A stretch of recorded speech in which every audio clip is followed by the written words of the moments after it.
For understanding the Cold War, what you need to know is you have to know the history of Cold War. कि Cold War क्यों start हुई, Cold War को start होने के पीछे क्या reasons थी, क्या प्रॉब्लम्स थी, जिसकी बेसिस के ऊपर Cold War जो है ओरिजिनेट करती है. Whenever I'm talking about the Cold War, ठीक है, आपको पता होना चाहिए कि Cold War के सिनेरियो में हमारे पास दो सुपर पावर्स हैं. One superpower is America and second superpower that is USSR जो अब रशिया बन चुकी है. जब हम बात करते हैं USSR की, तो जो USSR है it is composed of different small states जो मिलके USSR बनती है. इनकी ओवरऑल लैंग्वेज सारों में सेम थी, ठीक है, मोड ऑफ कम्युनिकेशन इनका सेम था, और इनका जो मीन्स ऑफ कम्युनिकेशन था उस दौर में दैट वाज रेडियो. पूरे के पूरे यूएसएसआर की स्टेट्स में जो छोटे मोटे कंट्रीज मिल के स्टेट्स जो हैं मिल के एक यूएसएसआर फॉर्मुलेट होता था, उस पूरे के पूरे यूएसएसआर में रीज़न ये थी कि सब में लैंग्वेज सेम था.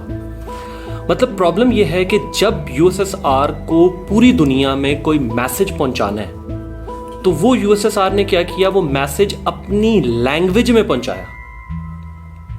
इसके रिस्पेक्टिव अमेरिका ने क्या किया, अमेरिका ने अपना इन्फ्लुएंस, एक बात याद रखो, जब कोल्ड वॉर की बात आती है ना, कोल्ड वॉर की जो टर्मिनोलॉजी है, कोल्ड वॉर का जो सिनेरियो है, वो इसलिए ईजाद हुआ कि हम ऑलरेडी दो बड़ी जंगें देख चुके हुए थे, फर्स्ट वर्ल्ड वॉर और सेकेंड वर्ल्ड वॉर. जैसा कि मार्क्सिज्म का कॉन्सेप्ट मैं बता चुका हूँ, हेजमनी का कॉन्सेप्ट है कि पूरी दुनिया में जितनी भी जंगें हुई हैं it happened due to power dominance.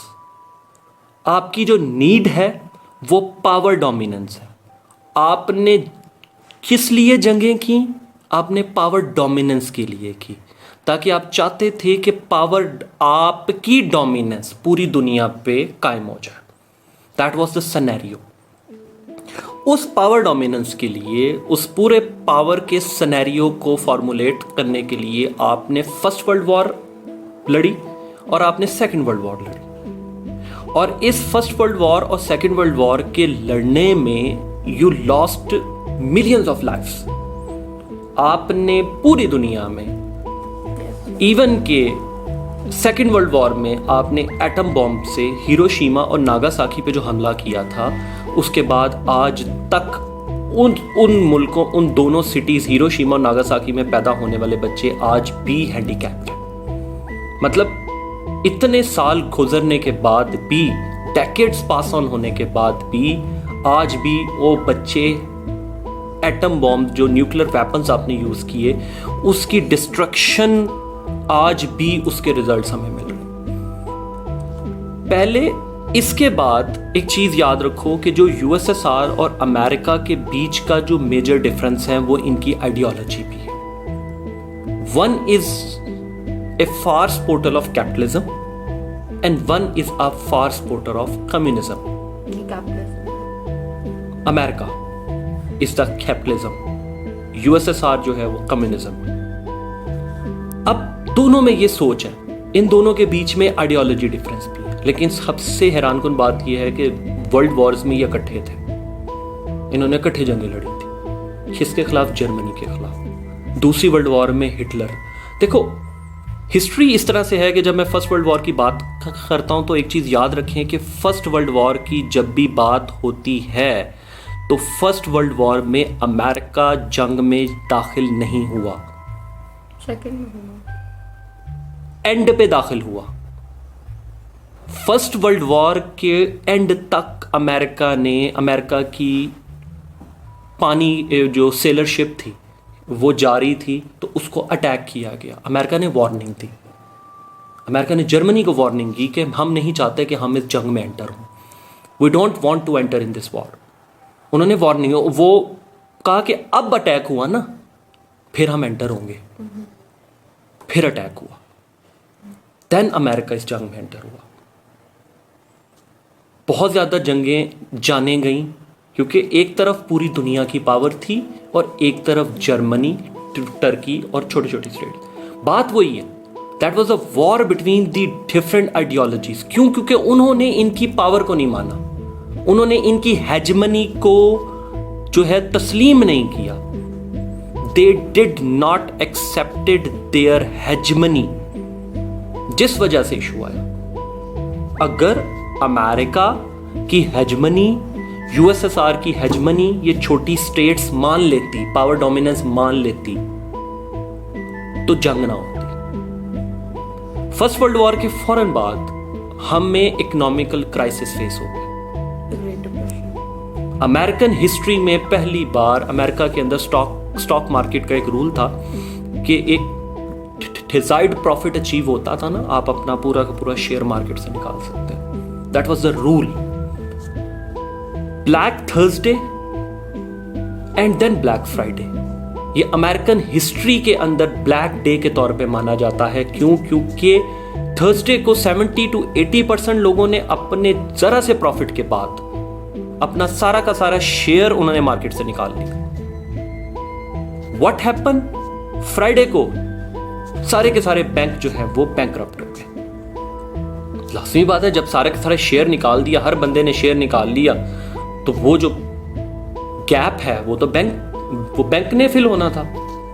तो सारे के सारे बैंक्स जो हैं वो अमेरिकन हिस्ट्री में बैंकरप्ट हो गए। अल्टीमेटली क्या हुआ कि अमेरिका जो है वो एक सीवियर डिप्रेशन में, इकोनॉमिकल क्राइसिस में एंटर हो जाता है। गुड लक थी वो अमेरिका की कि आने वाला प्रेसिडेंट था रूजवेल्ट, उसने कुछ ऐसे रिफॉर्म्स किए कि अमेरिका खुद अपनी हालत पे वापस आ जाता है। लेकिन अल्टीमेटली होता यह है कि फर्स्ट वर्ल्ड वॉर में इतनी जानें ज़ाया होने के बावजूद हमने लेसन रन नहीं किया। विल्सन के 14 पॉइंट्स पीस को परफॉर्म करने के लिए, पीस देने के लिए, that was famous, Wilson 14 points. लेकिन अगेन रिफॉर्म्स हुए, सब कुछ हुए, लेकिन अल्टीमेटली हम दुनिया को नहीं मना सके कि हमने अगली वॉर में नहीं जाना, क्योंकि अभी नुकसान हुआ है, लेकिन इतना था कि अभी जो नेशंस है ना वो सर्वाइवल स्टेज पे थी। प्रॉब्लम फिर यही स्टार्ट होती है। थोड़ा सा हम आगे जाते हैं तो अडॉल्फ हिटलर जो नाजिज्म और उस नाम से मशहूर है, उसने क्या किया? He started to use the technique of propaganda against American और उसके अलाइज के खिलाफ उसने प्रोपेगेंडा शुरू कर दिया। प्रोपेगेंडा जो था that was a black propaganda, वो प्रोपेगेंडा जो सिर्फ और सिर्फ झूठ पे मबनी होता है। The propaganda depending upon the lies, that is known as black propaganda. American ने जब देखा, क्योंकि टूल उस टाइम वे ऑफ कम्युनिकेशन का टूल एक ही था, दैट वाज रेडियो। रेडियो वो टूल था जिसकी मदद से प्रोपेगेंडा किया जा सकता था। हिटलर ने क्या किया? उसने अपने रेडियो को प्रॉपर तौर पे यूज किया, रेडियो पावर को, और अमेरिका के खिलाफ, बेसिकली अमेरिका नहीं था, बेसिकली उसका प्रोपेगेंडा जो था वो जूइश के खिलाफ था।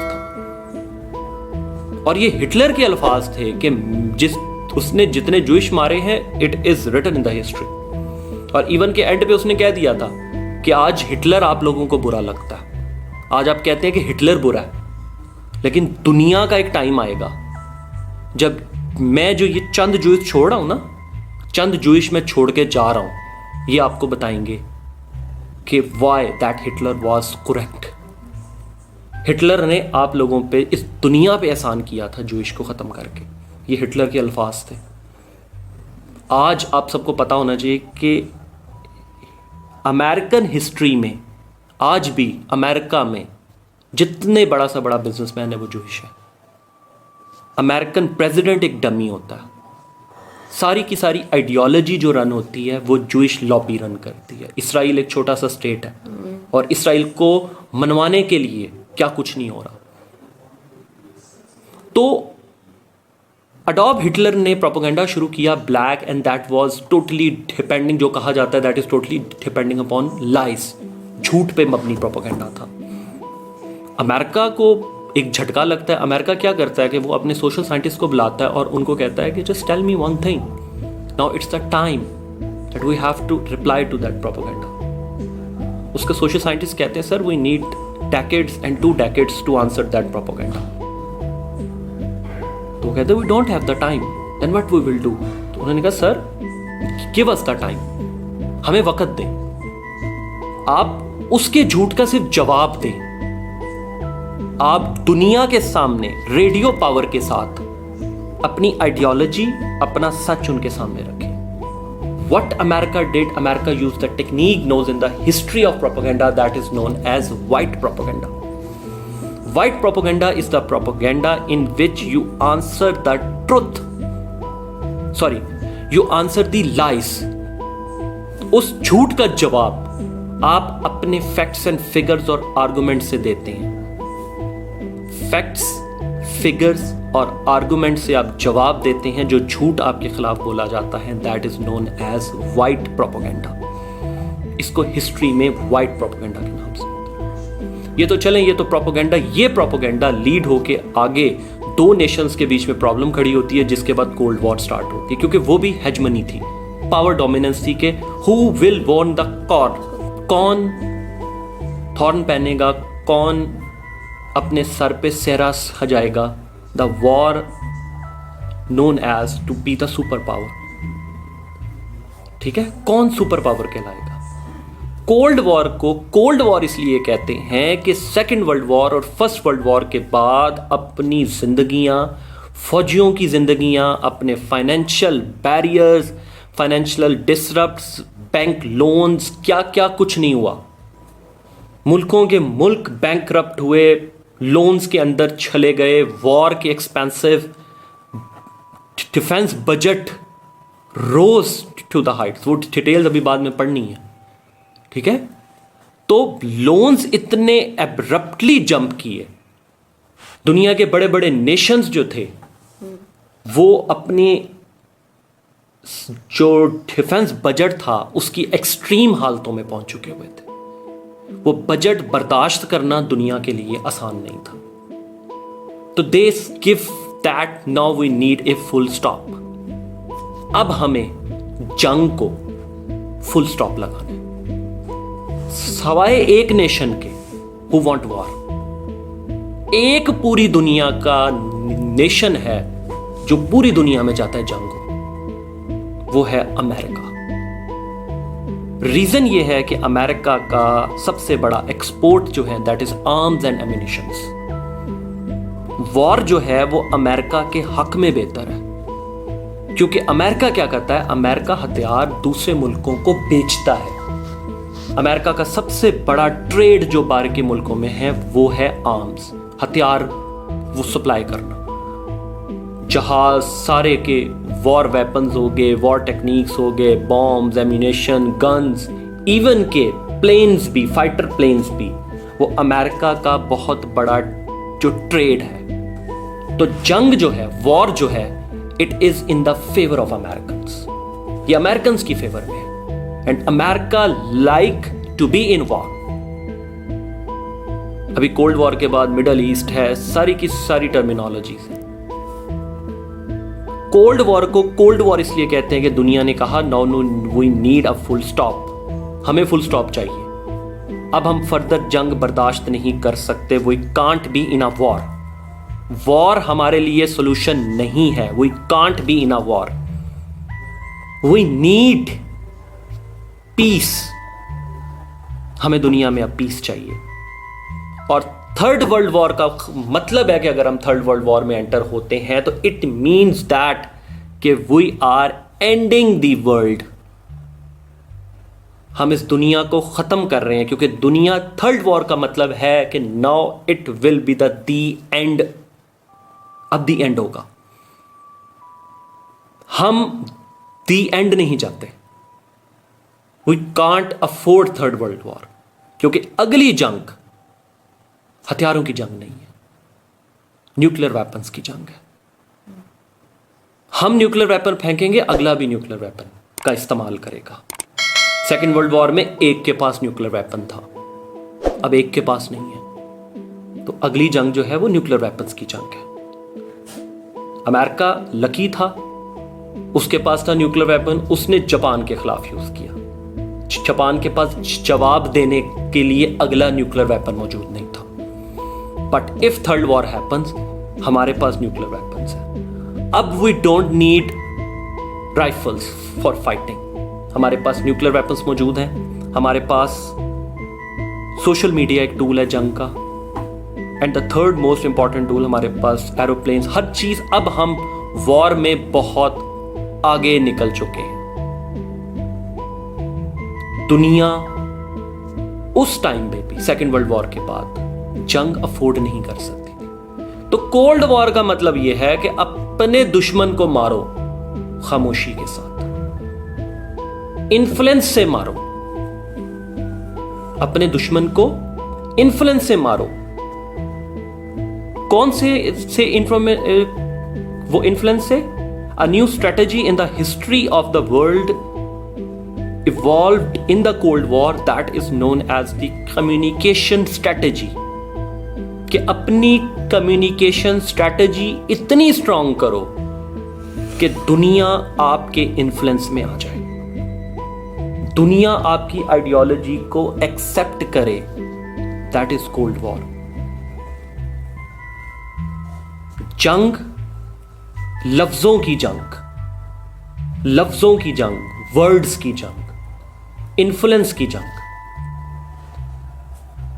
And that war was fought on the wires known as the wires of communication with the help of radio.